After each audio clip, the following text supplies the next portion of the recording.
Mi nombre es Cecilia Sosa, soy conocida como presidenta de la Corte Suprema de Justicia y creo que mi papel fundamental es ser una referencia y defensora de los derechos humanos. Ok, doctora, para que nos hable un poco sobre la ponencia que va a tener usted el día de hoy en las jornadas de Derecho Constitucional. Sí, he tenido esta oportunidad para plantear directamente ante profesionales del derecho y estudiantes el tema de la interrogante de si la Constitución que nos rige, la Constitución de 1999, es una Constitución que consagra derechos individuales o, por el contrario, consagra son derechos llamados sociales. Todos sabemos que el Tribunal Supremo de Justicia en Sala Constitucional ha inclusive manifestado que los derechos sociales están por encima de los derechos individuales, teniendo una concepción, a mi manera de ver, contraria a la propia Constitución del 99. De manera que el planteamiento fundamental es más bien una presentación de constatar que la Constitución de 1999, a diferencia de la Constitución de 1961 derogada por esta, consagra en 111 artículos derechos individuales en todas sus expresiones, sean derechos políticos, sean derechos sociales, sean derechos económicos, sean derechos de cualquier naturaleza. Y me quiero explicar.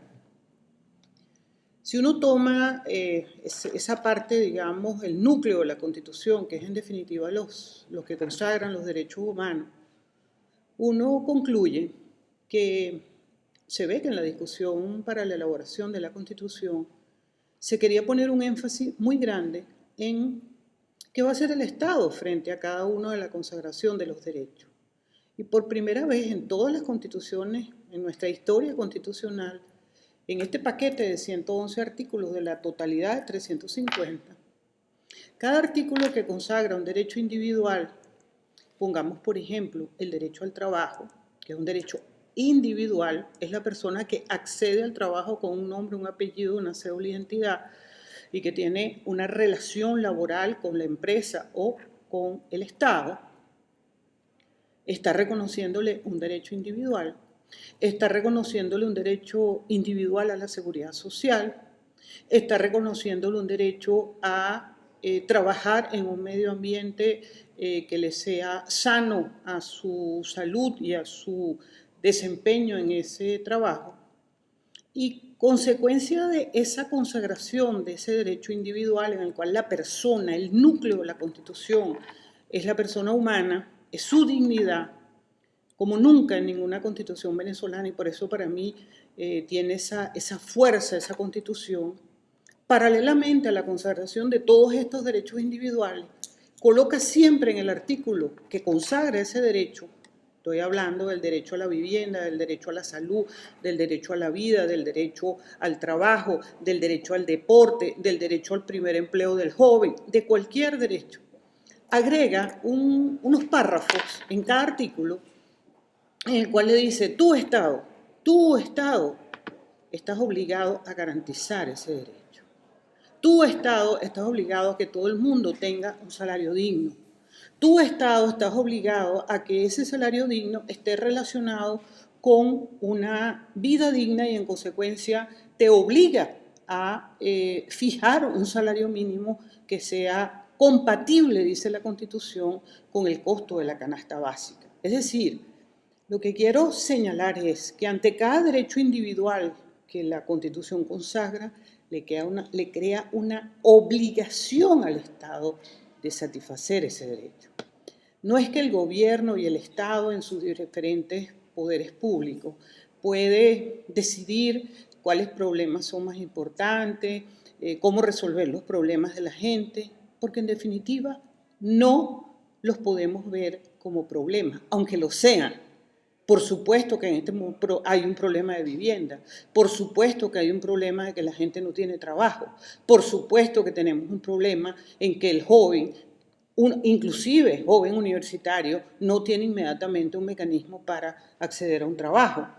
Entonces, el tema no es el problema, El tema es que el Estado tiene que entender que constitucionalmente se obligó a dar satisfacción, dar garantía de esos derechos.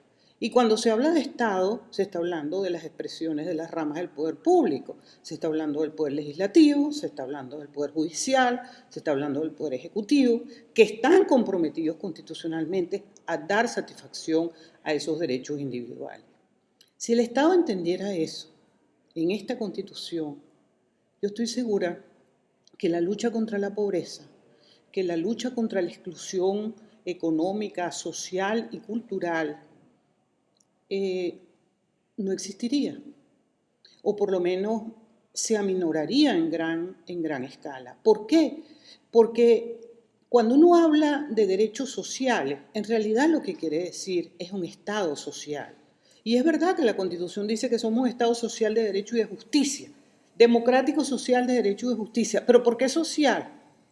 Porque el Estado no tiene derechos. Los derechos los tenemos las personas que vivimos. Los 29 millones de venezolanos que vivimos aquí somos los que tenemos derechos. El Estado tiene obligaciones sociales.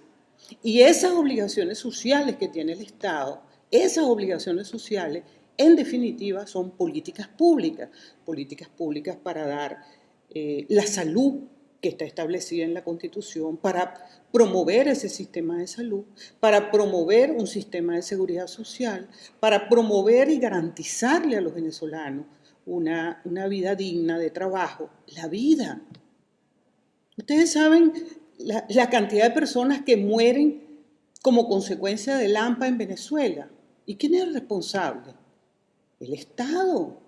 El Estado es responsable por no tener una política pública coherente que impida que a los venezolanos pierdan la vida en la calle, en su casa, en el trabajo, en cualquier situación. Entonces, ciertamente, con esto termino, el mensaje de la ponencia es el Estado, en definitiva, lo que conocemos como ejecutivo, legislativo, judicial, ciudadano, en las instancias político-territoriales, estadales y municipales, su existencia se le debe a las obligaciones que tiene frente a los ciudadanos. Ellos no tienen derechos. Nosotros los hemos elegido para que fijen unas políticas públicas que lleguen a través del tema de la igualdad a satisfacer esos derechos. Por eso es que si uno quiere hacer un gráfico de la Constitución, uno tiene así como un triángulo. Arriba están los derechos humanos. Del lado izquierdo está el ejercicio del poder. Y del lado derecho está la igualdad. Si yo conecto derechos humanos, que es la cúspide, que es la esencia, que es la existencia misma, porque la Constitución es un código de conducta de todos los venezolanos, incluyendo los funcionarios públicos, si yo conecto esos derechos humanos con el ejercicio del poder, yo tengo un Estado de Derecho. Pero si yo conecto esta base de aquí, que es el ejercicio del poder, con la igualdad, yo tengo un Estado de justicia. Y si yo conecto ese ejercicio de la igualdad con los derechos humanos, yo tengo un Estado de ciudadanía. Y yo creo que mientras no entendamos el nuevo paradigma que nos da la Constitución del 99 y entendamos que el único derecho colectivo que consagra la Constitución del 99 es para los indígenas, es para las tierras indígenas, que las declara expresamente que quienes tienen derechos son los pueblos indígenas y que esa garantía de propiedad es una propiedad colectiva. Sin embargo, terminó diciendo que por el hecho de ser indígena no quiere decir que esas personas, teniendo esas garantías y esos derechos, no tengan también sobre ellos todos los derechos que corresponden a cualquier venezolano en la Constitución de 1999.